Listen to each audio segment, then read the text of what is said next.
All right, shalom everybody. We have several more questions to get to on the Patreon show, which by the way guys, if I haven't told you lately, thank you guys. We love you guys. You guys are awesome. It's a blast. This is my life. It's a blast. Walking in full kit through my hayfield. Yeah, that pretty much encompasses the militant farmer concept.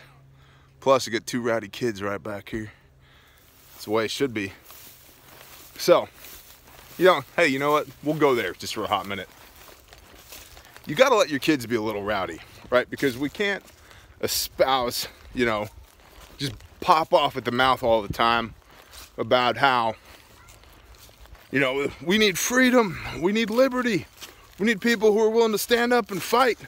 And then all the time be telling our kids to sit down and shut up because they're being inconvenient. And that's the beauty of living in a place like this. You just let them go run outside within reason. The little one, if I ever put her in like earth tones, I'd never find her. I would never find her because she'd be gone. She'd be living in a hollow tree trunk somewhere. Her and a bunch of like possums. She'd have her own crew within 24 hours. But when you're out here, you don't have to yell at your kids to sit down and shut up. You're being too loud. You just send them outside. Nor should you, regardless of where you live. Your kids should understand respect. They should be respectable.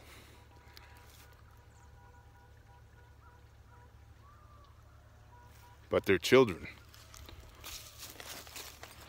Somebody is honking their horn out on the road, probably oblivious to the fact that there's a man walking through the woods with a rifle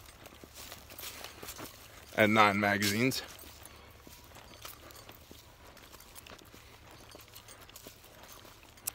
I'm gonna shut this down for a minute. All right, what the hell were we talking about? Oh, right, things. Apparently there's a semi over across the way trying to load cattle, and that's what all the honking was about. And yeah, it's funny, out here you can hear stuff. And I've since ditched my combat loadout, and now I'm onto just my homestead loadout, which is basically an EDC. Y'all don't care. That's not why you're here. Good talk. All right. So, Badger asked, what's my preferred 5.56 ammo? He said basically there's bullet weights from 40 up to 77 grain. What do you like? Well, Badger, I was going to say most, but I believe all of my 5.56 rifles are 1-in-7 twist. And I feed them predominantly 62 to 69 grain ammunition. The 69 grain ballistic tips, they are Viper. I believe that's what they're called. They are dumb accurate. At like 100 yards, see this fingernail? 3 rounds touching at 100 yards out of my Recce rifle, which is a Spec Ops manufacturing upper runner guns, McKinney, Texas, lower, with a good single stage trigger. Out of my DPMS, Homestead Defender rifle, which is just a knock-around AR. 62 grain LAP green tips will shoot about 1 inch to 1.25 inches. And that's predominantly what I run for practice ammunition. And some of my magazines are loaded with that for SHTF go time as well. But it's not the most accurate ammunition. I like American Eagle 55 grain. I just got a text from Fingernail. Fingernail! What's up, brother? Shalom. Stop texting me, I'm trying to shoot a video. See all this sign back here? Look at this. Dude, they are here. Not right now, otherwise I'd be shooting them in the face with a Glock, but whole nother story. There's some more. Look.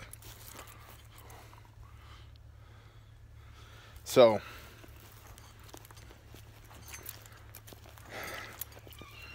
.55 grain, in the words of Clint Smith, I ain't ever shot somebody with a 55 grain and thought I'd like to be in their position. Yep. But there are better rounds. 77 grain Sierra Match Kings out of a 1-7 twist, 20-inch barrel H-bar. It's nasty stuff. It's good stuff. But predominantly what I run is 62 grain LAP because I can buy it for 130 bucks a can from Midway. And so that's usually what I'm practicing with. And for dynamic shooting, the accuracy isn't great, but it's certainly good enough. Now, 55 grain PMC or American Eagle is usually what I'm shooting if I'm not shooting 62 grain LAP, green tips. And then when it matters, I shoot 69 grain, either Hornady or Viper, out of the 5.56, which is a pea shooter. It's not a big, mighty, powerful round, but it is size and weight efficient. So that's what I run. Now, said all that so I could say this. Scott Brooks, aka Fingernail, asked me a question, I believe, so he could establish my bona fides, because I said in the live stream, I made a comment about glass time, and that pricked his ears up because he's a Marine. And he asked me basically, what do you know about glass time? To which I said, none of your dang business. And we both had a laugh, and we punched each other in the kidney and pounded a Coors Light. His question was, first focal plane versus second focal plane for scopes, and what do I prefer, and in what situations? Understand that this is a preference thing, okay? Typically speaking, military and law enforcement scopes are first focal plane, typically speaking. And hunting / precision shooting scopes are second focal plane. What does that mean? Some of you guys are like, what? And just had a slight aneurysm. Let me walk in here to the bunker and grab my recce rifle. I think one day in the spring, we're all gonna spend some time together on a long range with some big guns, ring and steel, because it's been a while since I've done that.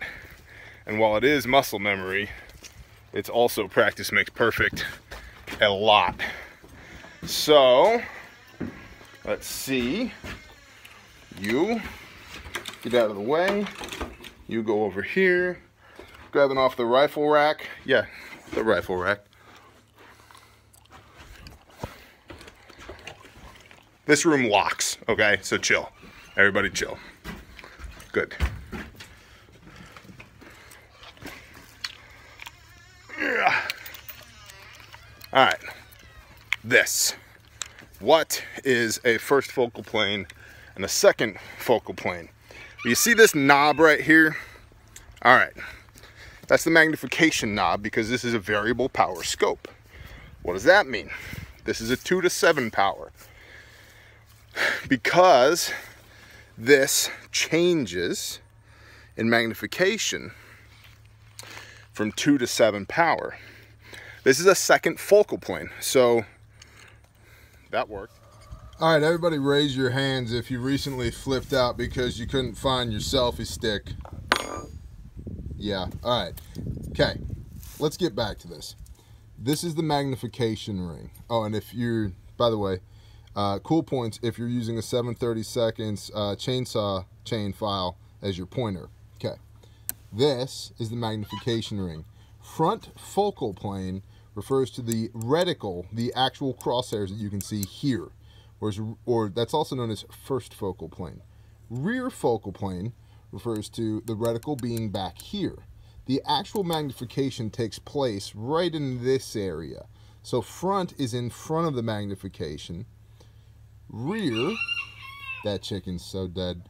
Rear is behind the magnification, okay? So you have your objective lens, magnification, turrets, front focal plane, rear focal plane. Everybody confused yet? Cool. How Boba Fett does this look? I love this. This is super cool. All right. Any serialized parts? No, can't see it. Wonderful. Somebody's gonna rob you on the internet and take all your stuff. Whatever, shut up. All right, so the benefits, again, Mr. Fingernail has asked, what do I prefer, front focal plane versus, or first focal plane versus second focal plane? Well, let me run through some stuff for you, okay? If you've ever heard of European style scopes, or optics, that's referring to the target reticle being up here, okay? This is predominantly used, front focal plane is predominantly used by the United States military. The reason for that is it's good for estimating range, it's good for acquiring moving targets, and it makes it easier for dealing with things like Kentucky windage, shooting on the fly.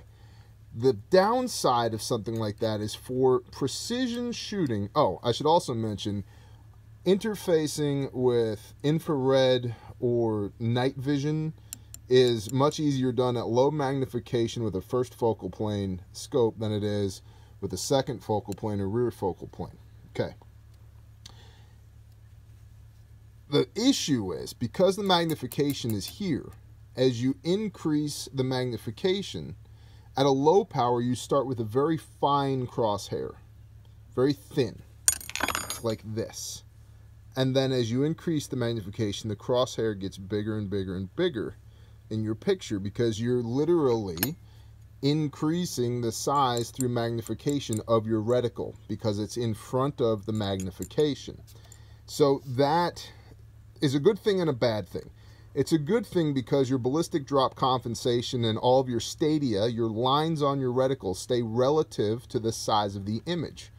So as you're dead to me, chicken, as the size of the image increases, so do the distance in between your stadia or your hash marks on your reticle. So everything stays relative.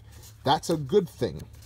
The bad thing is, because the size of the reticle increases, at a low magnification, you can have a very small, anemic, thin reticle, and at a high magnification, you can have a very thick, obtrusive reticle. So that's your front focal plane, military or European style scope. This scope, I swear, stupid chicken, this scope is a second focal plane or rear focal plane scope, meaning the reticle is back here. Remember, this is the magnification ring, but the magnification is actually happening in this area. So the reticle is back here. This is kind of the standard for the hunting industry. It's also the standard for precision shooting, although that's starting to change because a lot of guys are adopting first focal plane in line with what the military is doing, and the military is going a lot in the direction of precision shooting, so there's starting to be a lot of overlap between systems of use and philosophies of use. But typically speaking, a hunting scope is going to be a second focal plane or a rear focal plane scope.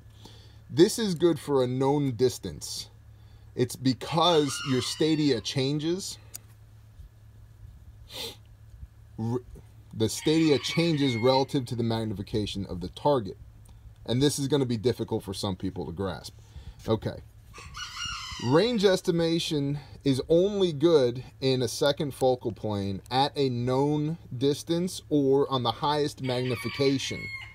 Okay, so usually on a gun like this, there will be a mark on the magnification ring. Right here.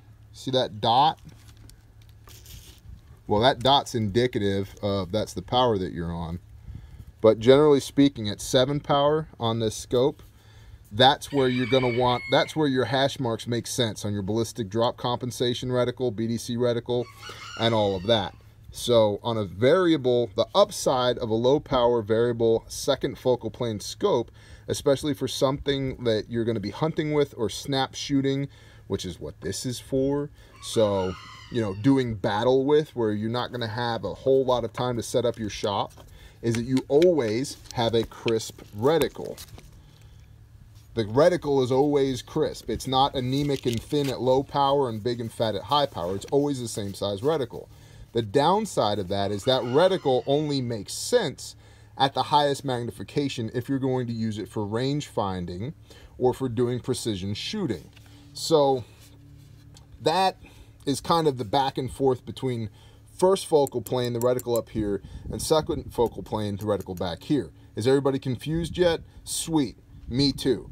Now, not hashtag me too, just me too. So everybody simmer down. We don't need to get that fat Jewish guy on the phone.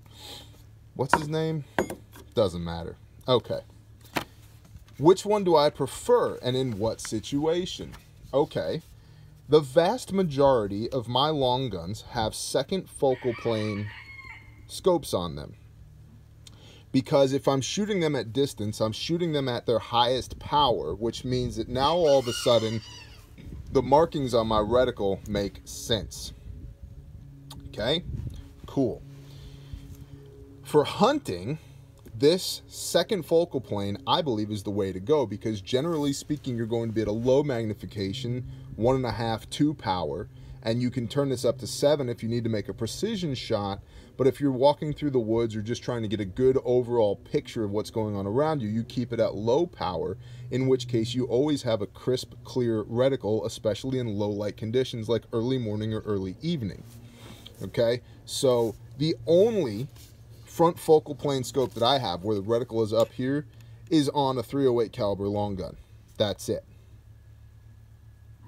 Now for you, which one do you prefer? I would say it really, for me, is much more about which one have you trained with and do you know how to use, because they both have their upsides and their downsides.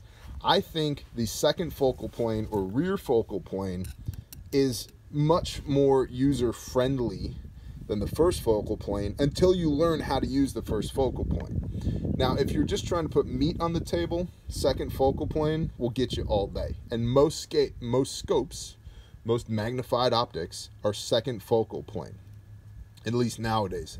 And about 70 years ago or so and on back, they were all first focal plane, and then that changed. But for most guys who just want to shoot a whitetail, you know, and get it within the kill shot area of the heart and lungs, right? Ideally missing the shoulder blade, whatever, right?